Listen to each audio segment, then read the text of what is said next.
প্রিয় শিক্ষার্থী বন্ধুরা, কুড়িগ্রাম পলিটেকনিক ইনস্টিটিউটের অনলাইন বাংলা ক্লাসে তোমাদের স্বাগতম। এই ক্লাসটি কম্পিউটার, সিভিল, কনস্ট্রাকশন এবং মেকানিক্যাল টেকনোলজির প্রথম পর্বের ছাত্রছাত্রীদের জন্য। ক্লাস উপস্থাপনায় রয়েছে আমি মোহাম্মদ আহসানুল হাসান, জুনিয়র ইনস্ট্রাক্টর নন-টেক ইংরেজি। প্রিয় শিক্ষার্থী, আশা করি তোমরা সকলেই ভালো আছো এবং সুস্থ আছো আর সরকারি নির্দেশনা মোতাবেক স্বাস্থ্যবিধি মেনে চলছো। প্রিয় শিক্ষার্থী, গত ক্লাসে আমরা একটি প্রবন্ধ পড়েছিলাম।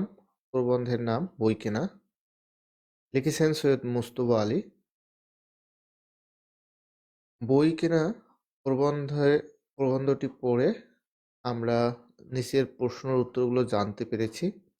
প্রশ্নগুলো হলো: বই কেনা প্রবন্ধে লেখক কেন বই কেনার উপর গুরুত্ব দিয়েছেন? বই পড়ার মাধ্যমে আমরা জ্ঞান আরোহণ করতে পারি। আর লেখক বলেছেন যে মানুষ দুইভাবে জ্ঞান আরোহণ করতে পারে, একটা হচ্ছে বই পড়ে আর একটা ভ্রমণ করে। কিন্তু ভ্রমণ সবসময় মানুষের সকল মানুষের জন্য উপযোগী হয় না, কারণ ভ্রমণের জন্য সুস্বাস্থ্যের প্রয়োজন হয়। তাহলে অন্য উপায়টি যেটা বাকি থাকলো সেটি হলো বই পড়া। আর বই পড়তে গেলে আমাদের প্রথমে যেটি দরকার হবে সেটি হচ্ছে বই কেনা। এই প্রবন্ধে লেখক স্যাটায়ার করেছেন বাঙালিদের, যেখানে তিনি বলেছেন যে বাঙালিদের বই কেনার অভ্যাস খুবই কম এবং বই পড়ারও অভ্যাস কম। সেজন্যই তিনি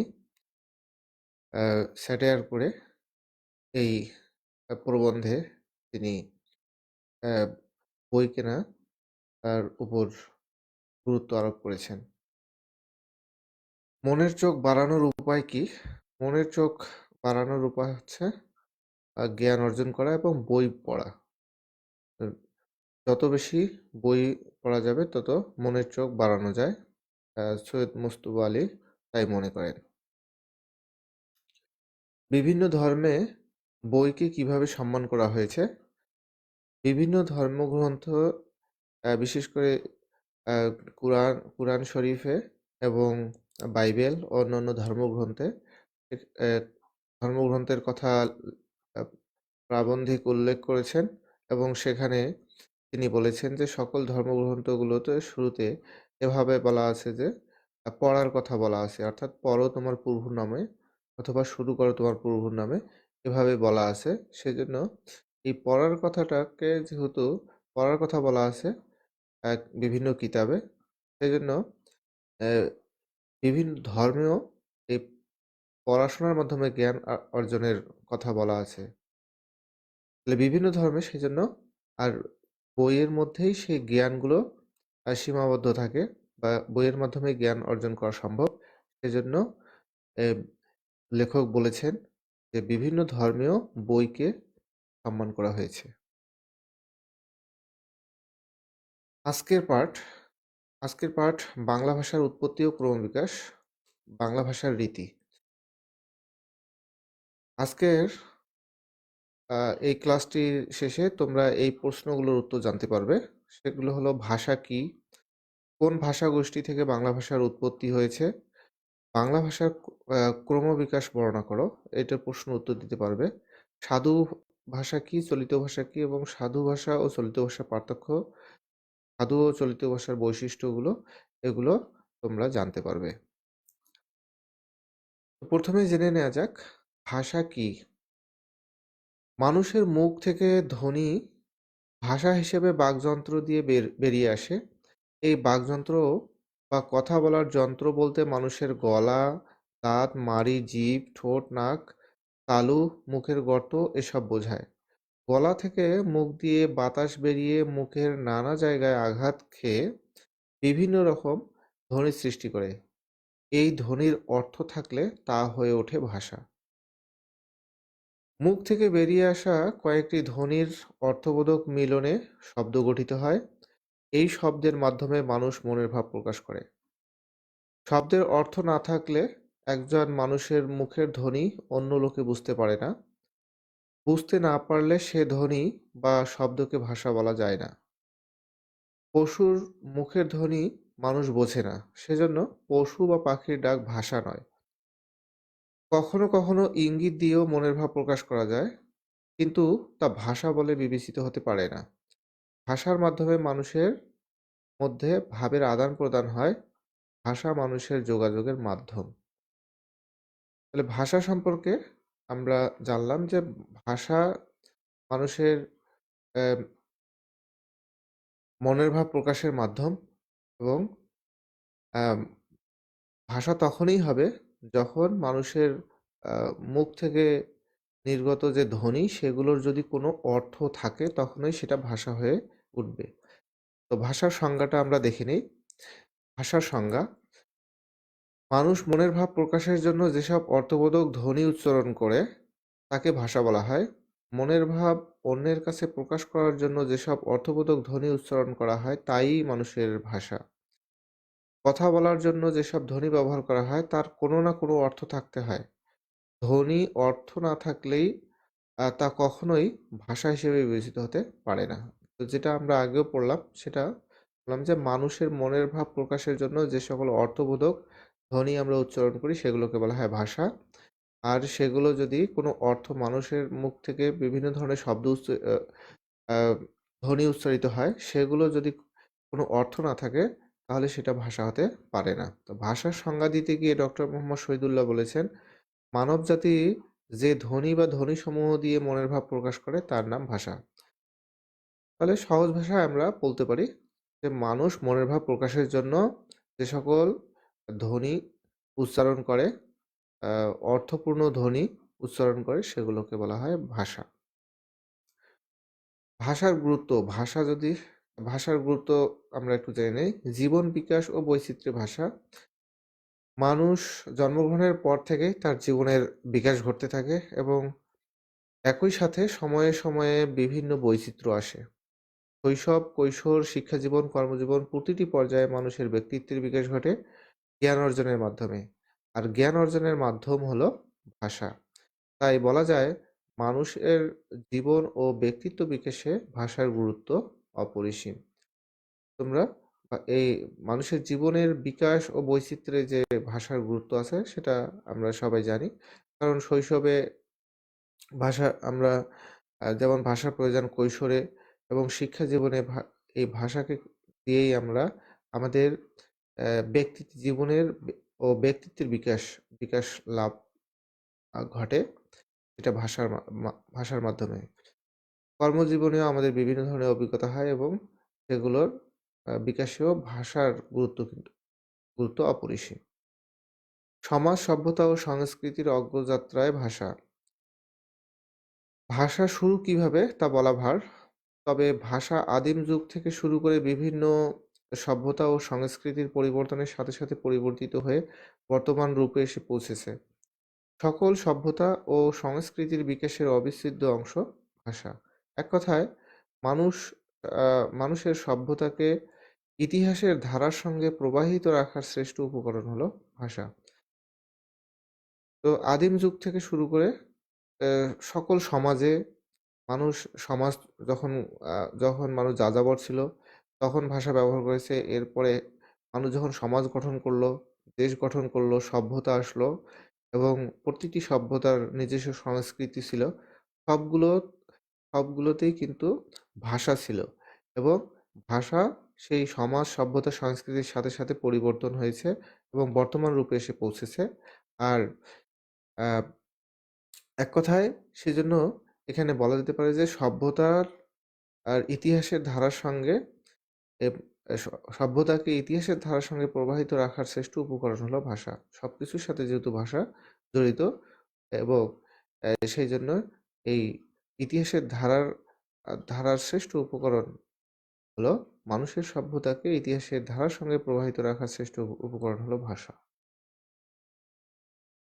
এখন আসো আমরা দেখে নিই বাংলা ভাষা কি? তাহলে বাঙালি সংস্কৃতির অধিকারী বাঙালি জাতি যে ভাষায় মনের ভাব প্রকাশ করে বা কথা বলে তাই বাংলা ভাষা। বর্তমান বিশ্বে প্রায় ৩,৫০০-এরও বেশি ভাষা প্রচলিত আছে। আমাদের বাংলা ভাষার অবস্থান সপ্তম। বাংলা ভাষাভাষী জনসংখ্যা মোট ২৪ কোটি। বাংলা ভাষাভাষী লোকের বসবাস বাংলাদেশ, ভারতের পশ্চিমবঙ্গ, ত্রিপুরা, আসাম, উড়িষ্যা ও বিহারে। তবে বর্তমানে প্রবাসী বাংলাদেশী ও প্রবাসী ভারতীয় বাংলাভাষী মানুষের কল্যাণে পৃথিবীর বিভিন্ন দেশে বাংলা ভাষাভাষী মানুষ থাকে। আমরা জানতে পারলাম বাংলা ভাষা হচ্ছে বাঙালি জাতিরা তাদের মনের ভাব প্রকাশ করে থাকে যে ভাষাতে, সে ভাষাই হচ্ছে বাংলা ভাষা। আর বিশ্বে অনেক ধরনের বিভিন্ন জাতির বিভিন্ন ভাষা আছে। তো আমরা দেখেছি যে প্রায় ৩,৫০০-এরও বেশি ভাষা পৃথিবীতে রয়েছে। বাংলা ভাষার অবস্থান সপ্তম। তো ভাষাভাষীর দিক থেকে মানুষের বাংলা ভাষায় কথা বলার মানুষের সংখ্যা হচ্ছে ২৪ কোটি। এবং এটা শুধু বাংলাদেশের লোকই কথা বলে না, ভারতের পশ্চিমবঙ্গ, ত্রিপুরা, আসাম, উড়িষ্যা এবং এই দেশে প্রবাসীরাও কিন্তু অনেক প্রবাসীরাও বাংলা ভাষায় কথা বলে। এখন জেনে নেওয়া যাক বাংলা ভাষার উৎপত্তি ও ক্রমবিকাশ। বাংলা ভাষা কবে থেকে শুরু হলো, কিভাবে এর বিকাশ লাভ হলো তা আমরা জেনে নিই। বাংলা একটি প্রাচীন ভাষা। বাংলা ভাষার উৎপত্তি ও ক্রমবিকাশ সম্পর্কে ভাষাতত্ত্ববিদ পণ্ডিতবর্গ নানা মত পোষণ করেন। প্রাচীন যুগে বাংলা ভাষার উৎপত্তির সুস্পষ্ট উপকরণ এবং সুনির্দিষ্ট ক্রমবিকাশের দিক নির্দেশনা বিশদভাবে পাওয়া যায়নি। এ পর্যন্ত যা আবিষ্কৃত হয়েছে তা খুবই সামান্য। প্রসঙ্গক্রমে বলা যায় যে ভাষাতত্ত্ববিদ পণ্ডিতবর্গের মতবাদের ওপর রাষ্ট্রবিপ্লব, ধর্মীয় রীতিনীতির প্রচার, স্থান, কাল, অবস্থা ও পরিবেশ ইত্যাদি পরস্পর বিরোধী মনোভাবের প্রতিফলনের বিষয়টিও বিশেষভাবে লক্ষণীয়। তো এই যে স্থান, কাল, রাজনীতি, রাষ্ট্রীয় বিপ্লব এগুলোর কালে কালে যেমন সংগঠিত হয়েছে, তেমনি বাংলা ভাষারও এগুলোর সাথে সাথে পরিবর্তন হয়েছে, সেটাও লক্ষণীয়। যা হোক, ভাষাতত্ত্ববিদ মনীষীদের নানা মত আলোচনার পটভূমিতে বাংলা ভাষার উৎপত্তি ও ক্রমবিকাশের সংক্ষিপ্ত পরিচয় জানতে চেষ্টা করি। কোনো ভাষার প্রকৃত উৎপত্তিকাল নির্ণয় করা কঠিন, ফলে বাংলা ভাষার উৎপত্তি সম্পর্কে নিশ্চিত সিদ্ধান্ত দেওয়া সম্ভব হয়নি। এ ব্যাপারে নানা রকম মত প্রচলিত আছে। কারো কারো ধারণা সংস্কৃত ভাষা থেকে বাংলা ভাষার জন্ম, কিন্তু এ ধারণা ঠিক নয়। সংস্কৃত এবং বাংলা একই ভাষাগোষ্ঠীর সদস্য হলেও সংস্কৃত ভাষা থেকে বাংলা ভাষা জন্ম নেয়নি। কারণ অভিজাত শ্রেণীর সাহিত্যের ভাষা ছিল সংস্কৃত। অভিজাত শ্রেণীর মানুষ তারা সংস্কৃত ভাষায় কথা বলতো। উঁচু শ্রেণীর মানুষ তারা সংস্কৃত ভাষায় তাদের সাহিত্য চর্চা করতো, বা সাহিত্যের ভাষা ছিল তাদের সাহিত্যের ভাষাগুলো ছিল সংস্কৃত। আর যারা সাধারণ মানুষ, অর্থাৎ সাধারণ লোক তারা সংস্কৃতিতে কথা বলতেন না বা কথা বলতে পারতেনও না। যারা প্রাকৃতজন, সাধারণ মানুষ, সাধারণ লোক, তারা সংস্কৃতিতে কথা বলতেন না। তাদের মুখের ভাষা ছিল প্রাকৃত ভাষা। এই প্রাকৃত ভাষা কালক্রমে আরও প্রাকৃত হয়ে মাগধী রূপ লাভ করে। এ মাগধী রূপের অপভ্রংশ থেকে বাংলা ভাষার উৎপত্তি। তাহলে আগে সাধারণ মানুষের ভাষা ছিল প্রাকৃত ভাষা, আর প্রাকৃত ভাষারই কালক্রমে আরও একটি রূপ হয় মাগধী মাগধী প্রাকৃত, এবং মাগধী প্রাকৃতের অপভ্রংশ থেকে বাংলা ভাষার উৎপত্তি। ডক্টর মোহাম্মদ শহীদুল্লাহর মতে মাগধী প্রাকৃতের প্রাচ্য রূপ গৌড়ীয় প্রাকৃত। গৌড়ীয় প্রাকৃত থেকে গৌড়ীয় অপভ্রংশ, এবং গৌড়ীয় অপভ্রংশ থেকে বাংলা ভাষার উৎপত্তি হয়েছে। ডক্টর মোহাম্মদ শহীদুল্লাহর মতে তিনি বলেছেন যে মাগধী প্রাকৃত তার আরেকটি রূপ হলো প্রাচ্যের রূপ হলো গৌড়ীয় প্রাকৃত। গৌড়ীয় প্রাকৃত থেকে গৌড়ীয় অপভ্রংশ, এবং গৌড়ীয় অপভ্রংশ থেকে বাংলা ভাষার উৎপত্তি হয়েছে। এই যে মূলত এই প্রাকৃত ভাষা থেকে আমাদের উৎপত্তি হয়েছে, এই বাংলা ভাষার উৎপত্তি হয়েছে ডক্টর মোহাম্মদ শহীদুল্লাহর মতে। ডক্টর মোহাম্মদ শহীদুল্লাহর মতে বাংলা ভাষার প্রথম লিখিত নিদর্শন চর্যাপদ ৭ম শতাব্দীতে পাওয়া যায়। তোমরা চর্যাপদের নাম শুনেছ। বাংলা ভাষার প্রথম লিখিত নিদর্শন হলো চর্যাপদ, ৭ম শতাব্দীতে পাওয়া যায়। বৌদ্ধ শিষ্টাচার্য নামে এক ধরনের সন্ন্যাসী কর্তৃক রচিত এসব পদ ছোট আকারের কবিতা বা গান। চর্যাপদে যে সকল লেখা পাওয়া যায় সেগুলো বৌদ্ধ সহজিয়া ধর্মের সন্ন্যাসীদের দ্বারা রচিত ছোট আকারের কবিতা বা গান। চর্যাপদের রচনাকাল অনুমান করেই বাংলা ভাষা ও সাহিত্যের কাল নির্ণয় করার চেষ্টা করা হয়েছে।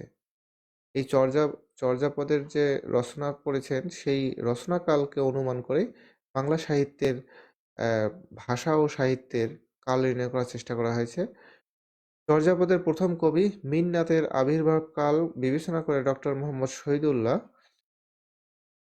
৬৫০ খ্রিস্টাব্দ থেকে বাংলা ভাষার উৎপত্তি অনুমান করেছেন। তাহলে চর্যাপদের প্রথম কবি মিন্নাত। চর্যাপদের অনেক কবি আছেন, ২৪ জন কবি, মতান্তরে ২৩। তো এতজন কবির মধ্যে প্রথম কবি মিন্নাতের আবির্ভাবকাল বিবেচনা করে ডক্টর মোহাম্মদ শহীদুল্লাহ মনে করেন যে চর্যাপদ যেহেতু ৬৫০-এর ওই দিকে লেখা, প্রথম কবিতা লেখা, সেই জন্য ডক্টর মোহাম্মদ শহীদুল্লাহ মনে করেন ৬৫০ খ্রিস্টাব্দে বাংলা ভাষার উৎপত্তি, মানে সেখান থেকে বাংলা ভাষা শুরু হয়েছে। জনৈক ভাষাবিদ উল্লেখ করেছেন, বাংলা ভাষা যে আর্যদের সৃষ্ট নয়, অন্য দিক দিয়েও তাহা প্রমাণিত হয়। ভাষা ও সংস্কৃতির অন্যতম শ্রেষ্ঠ বাহন হইতেছে তাহার লিপি। লিপি ছাড়া কোনো ভাষা প্রচারিত বা পল্লবিত হইতে পারে না। কিন্তু আর্যদের কোনো লিপি ছিল কি? না, আর্যরা কোনো লিপি চর্চা করিত না। ভারতের প্রাচীনতম লিপি ছিল ব্রাহ্মী ও খরষ্টি লিপি। অশোক লিপিও অশোকের সময়ে প্রবর্তিত হয়। কিন্তু কোনো লিপি আর্যদের নয়, সব লিপি সেমেটিক। ও অন্য জনৈক যে ভাষাবিদ তিনি দেখানোর চেষ্টা করেছেন যে আর্য ভাষা থেকে বাংলা ভাষার সৃষ্টি হয়নি। বাংলা ভাষার বিবর্তনের একটি রূপরেখা আমরা দেখি যে বাংলা ভাষাটা প্রকৃতপক্ষে আধুনিক বাংলা ভাষায়, প্রাচীন বাংলা ভাষা থেকে আধুনিক বাংলা ভাষায় কিভাবে এলো আমরা একটু দেখে নিই। তাহলে বাংলা ভাষার বিবর্তন প্রাচীন কাল থেকে বাংলা ভাষা কোন কোন শাখা পেরিয়ে আধুনিক বর্তমান বাংলা ভাষার রূপ ধারণ করেছে। তাহলে বাংলা ভাষার বিবর্তনের একটি রূপরেখা। বাংলা ভাষার সকল ভাষাগুলো দেখো, মূল হচ্ছে ইন্দো ইউরোপীয় ভাষা। এই বাংলা ভাষার মূল হচ্ছে, একদম গোড়া হচ্ছে ইন্দো ইউরোপীয়। মূল হলো ইন্দো ইউরোপীয়। এটা ছিল খ্রিস্টপূর্ব ৩৫০০ থেকে ৫০০০ খ্রিস্ট পূর্বাব্দ থেকে ৩৫০০ খ্রিস্টপূর্বাব্দ পর্যন্ত। এই ইন্দো ইউরোপীয় ভাষা দুটি ভাগ, একটি হচ্ছে কেন্তম আর একটি শতম। কিন্তম এবং শতম। কিন্তম অংশ থেকে আরো কতগুলো অংশের সৃষ্টি হয়, সেগুলো হচ্ছে আর্মেনীয়, আলবেনীয়, বাল্ট স্লাভিক এবং আর্য ভাষা। এটা ২৫০০ থেকে খ্রিস্টপূর্ব ২৫০০ থেকে খ্রিস্টপূর্ব ১৫০০ খ্রিস্টপূর্বাব্দ পর্যন্ত। তাহলে শতম ভাষার শাখাগুলো আর্মেনীয়, আলবেনীয়, বাল্ট স্লাভিক এবং আর্য ভাষা, যেটা ২৫০০ থেকে ১৫০০ খ্রিস্টপূর্বাব্দ। এবং এই আর্য ভাষা আবার তিনটি ভাগে বিকাশ লাভ করেছে। আর্য ভাষাটি ইরানীয় আর্য ভাষা, এরপর দর্দিক আর্য ভাষা, ভারতীয় আর্য ভাষা। এই আর্য ভাষার তিনটি ভাবে বিকশিত হয়েছে। ভারতীয় আর্য ভাষা আবার দুটি ভাগে ভাগ হয়েছে, একটা হচ্ছে সংস্কৃত, একটা হলো প্রাকৃত। আমরা এই পর্যন্ত আগে যে বর্ণনাগুলো পড়লাম এই ভারতীয় আর্য ভাষা এখান থেকে আমরা পড়েছি। একটা আছে প্রাকৃত আর একটা হচ্ছে সংস্কৃত। ভারতীয় আর্য ভাষা দুই ভাগে বিকাশ লাভ করেছে। একটা হচ্ছে প্রাকৃত এবং আহ, আহ, সংস্কৃত। সংস্কৃত সাধারণ মানুষের ভাষা ছিল না, কিন্তু প্রাকৃত ছিল সাধারণ মানুষের ভাষা। আবার এই প্রাকৃত ভাষা অনেকগুলো সময়ে বিকাশ লাভ করেছে। দেখো, সৌর শ্রেণী শাসন আমলে সেটা প্রাকৃত ভাষাটা এক ধরনের বিকাশ লাভ করে। এরপর পৈশাচী, আবার মাগধী, অর্ধমাগধী, মহারাষ্ট্রীয়। তো এই সবগুলো ভাবে এই প্রাকৃত ভাষাটা বিকাশ লাভ করে। পরবর্তীতে প্রাকৃত ভাষার মাগধী প্রাকৃত খ্রিস্টপূর্ব 200 থেকে খ্রিস্টপূর্ব 600 থেকে এটা সাল হবে খ্রিস্টপূর্ব, এটা হচ্ছে 200 থেকে 600 এরকম। সেই মাগধী প্রাকৃত থেকে মাগধী প্রাকৃতের 2টি ভাগে আবার বিকাশ লাভ করেছে বাংলা ভাষা। মাগধী প্রাকৃত থেকে একটা হচ্ছে পূর্বী আর একটা পশ্চিমা। এই পূর্বী অংশ থেকে বাংলা ভাষার উৎপত্তি হয়েছে। পূর্বী অংশটিকে মাগধী প্রাকৃতের, আর পূর্বী অংশ হচ্ছে একটি, সেটা হলো কি 3টি অংশে বিকাশ লাভ করেছে। দেখো, তার আগে পূর্বী অংশটি অপভ্রংশ, আনুমানিক 600 থেকে 950 খ্রিস্টপূর্ব। তো এখানে এই পূর্বী অংশ থেকে মাগধী অপভ্রংশ চলে আসে। মাগধী অপভ্রংশের 3টি অংশ, একটা হচ্ছে উড়িয়া, আর একটা হচ্ছে বাংলা, একটি অসমিয়া। এই 3টির মধ্যে বাংলা আমরা এই দেখো, প্রথমে প্রাকৃত, তারপরে মাগধী প্রাকৃতের একটি অংশ মাগধী প্রাকৃত পূর্বী, এরপর মাগধী অপভ্রংশ। অপভ্রংশে আবার বিকাশ লাভ করেছে উড়িয়া, বাংলা এবং অসমিয়া। এই 3টি আলাদা আলাদা ভাষা ভাবে বিকাশ, এই মাগধী অপভ্রংশ থেকে এই 3টি ভাষা বিকাশ লাভ করেছে। এর মধ্যে একটি হলো বাংলা। তাহলে বাংলার 3টি যুগ আছে। বাংলা এই দেখো, বর্তমান প্রাচীনকালের বাংলা সেটা 650 সাল থেকে শুরু করে 1200 সাল পর্যন্ত। আর এটা খ্রিস্টপূর্ব হবে না, খ্রিস্টাব্দ হবে। মধ্যযুগ হবে 1200 থেকে 1800 খ্রিস্টাব্দ। আধুনিক বাংলা হচ্ছে 1800 থেকে বর্তমান সাল পর্যন্ত। তাহলে এই ছকটির মাধ্যমে আমরা পূর্ণ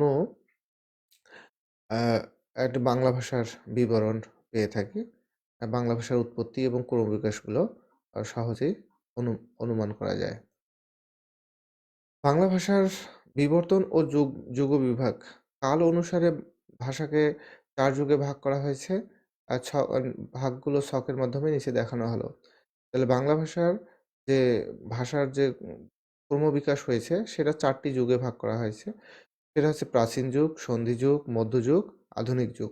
প্রাচীন যুগ আমরা দেখলাম, প্রাচীন যুগ 650 থেকে 1200 খ্রিস্টাব্দ পর্যন্ত এটা ছিল প্রাচীন যুগ। এ যুগে আদি নিদর্শন চর্যাপদ বা চর্যাচর্য বিনিশ্চয়। এটি বৌদ্ধ সহজিয়া মতের গানের সংকলন। গ্রন্থটিতে 50টি গান আছে। মহামহোপাধ্যায় হরপ্রসাদ শাস্ত্রী গ্রন্থখানি 1907 সালে নেপালের রাজদরবার থেকে আবিষ্কার করেন। এছাড়া শূন্য পুরাণ এ যুগের উল্লেখযোগ্য রচনা। তাহলে প্রাচীন যুগের রচনা অন্যতম নিদর্শন হলো চর্যাপদ। চর্যাপদের আরেকটি নাম হলো চর্যাচর্য বিনিশ্চয়। আর এই চর্যাপদ যে আবিষ্কার হয় সেটা হচ্ছে নেপালের রাজদরবার থেকে 1907 সালে। সন্ধিযুগ 1201 থেকে 1350 খ্রিস্টাব্দ পর্যন্ত। এ যুগে কোনো সাহিত্য নিদর্শন পাওয়া যায়নি। 1201 থেকে 1350, এটা অনেক ইতিহাস আছে এখানে, যে এই সময় যে সেই সাহিত্যকর্মগুলো খুঁজে পাওয়া যায়নি। এই জন্য এই 1201 থেকে 1350 পর্যন্ত এই যুগকে বলা হয় অন্ধকার যুগ। বাংলা সাহিত্যে অন্ধকার যুগও বলা হয়। এটা সন্ধি যুগ। তাহলে মধ্যযুগ 1351 থেকে 1800 খ্রিস্টাব্দ পর্যন্ত বিস্তৃত।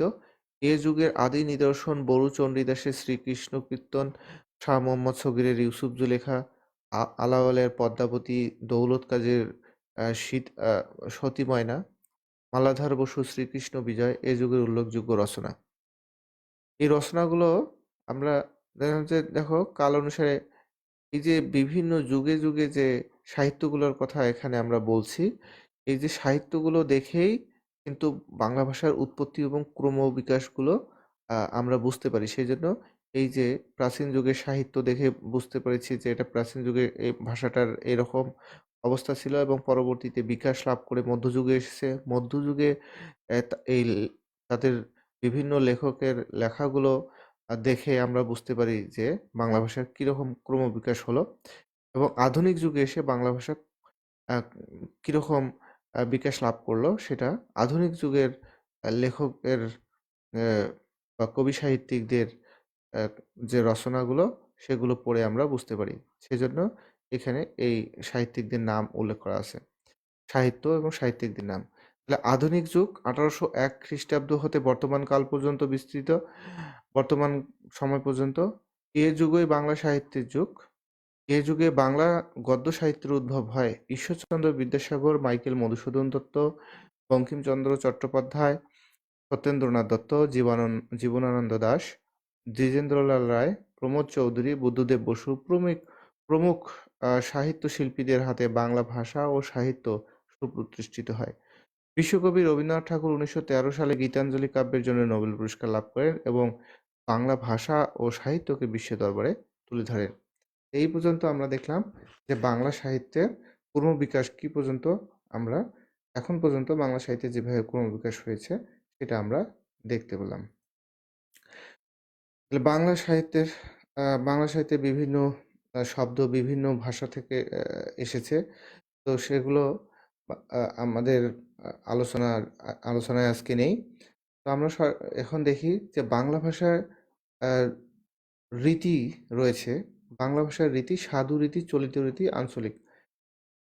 ভাষা নদীর মতোই গতিশীল। গতি হচ্ছে ভাষার প্রাণশক্তি। মানুষের আচার-আচরণের পরিবর্তনের সঙ্গে, সঙ্গে ভাষার প্রবাহমানতার ক্ষেত্রেও পরিবর্তন সূচিত হয়।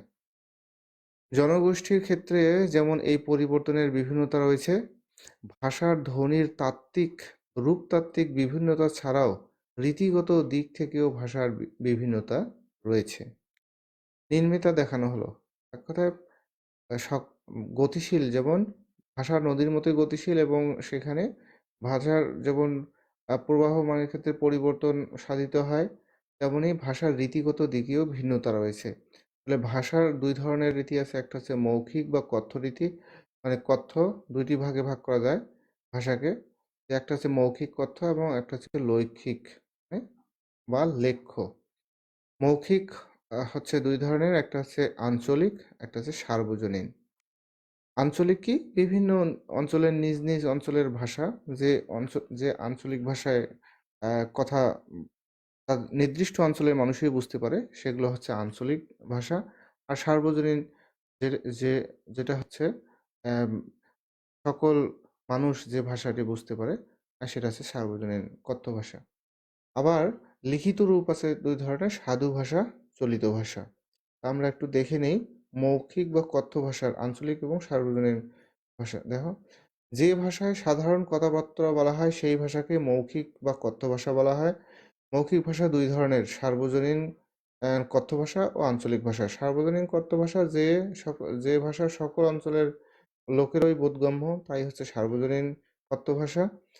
আর আঞ্চলিক ভাষা নির্দিষ্ট অঞ্চলের ভাষা যে ওই অঞ্চলের মানুষই শুধু বুঝতে পারে সেটা হচ্ছে আঞ্চলিক ভাষা। এখন আসলে লৈখিক ভাষা। লৈখিক ভাষা ২ ধরনের সাধু ভাষা, চলিত ভাষা। লৈখিক ভাষা কি?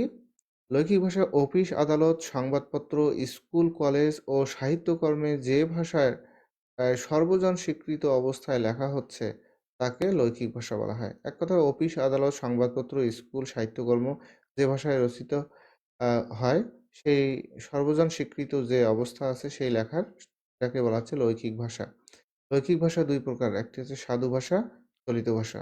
তাহলে সাধু ভাষা কি? যে লেখ্য ভাষায় পূর্ণ সর্বনাম ও ক্রিয়াপদের ব্যবহার হয় এবং তৎসম শব্দে সমৃদ্ধ গুরুগম্ভীর কৃত্রিম ভাষা তাকে সাধু ভাষা বলা হয়।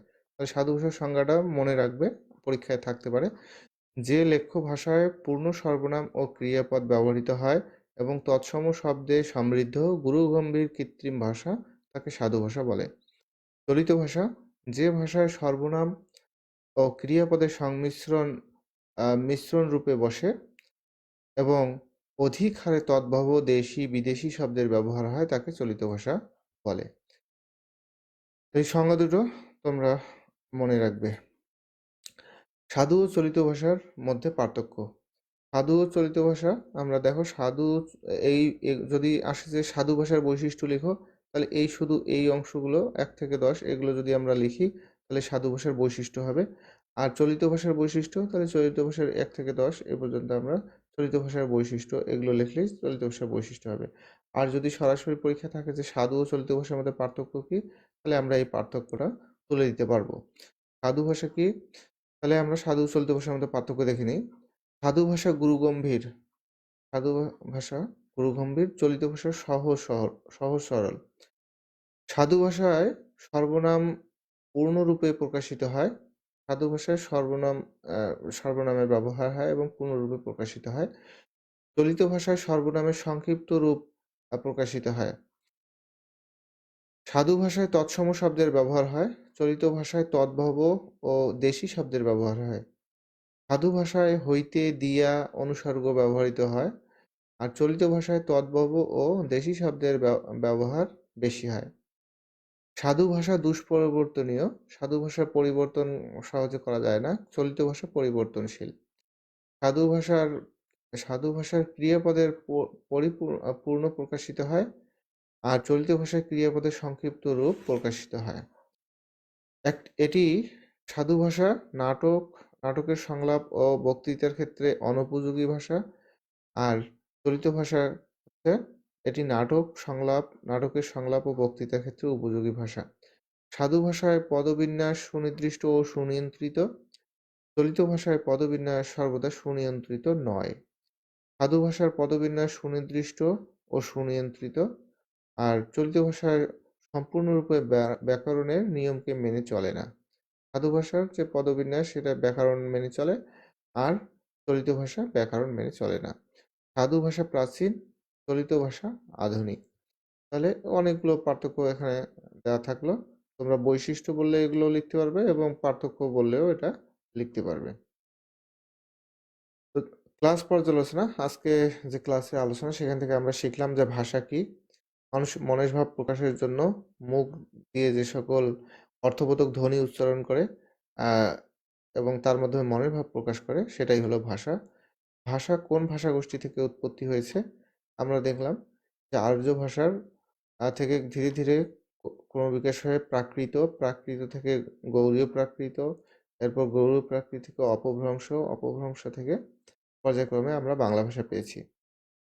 বাংলা ভাষার ক্রমবিকাশ আমরা দেখলাম, সেটা তোমরা এতক্ষণে বুঝতে পেরেছ। সাধু ও চলিত ভাষার মধ্যে পার্থক্য আমরা পড়লাম।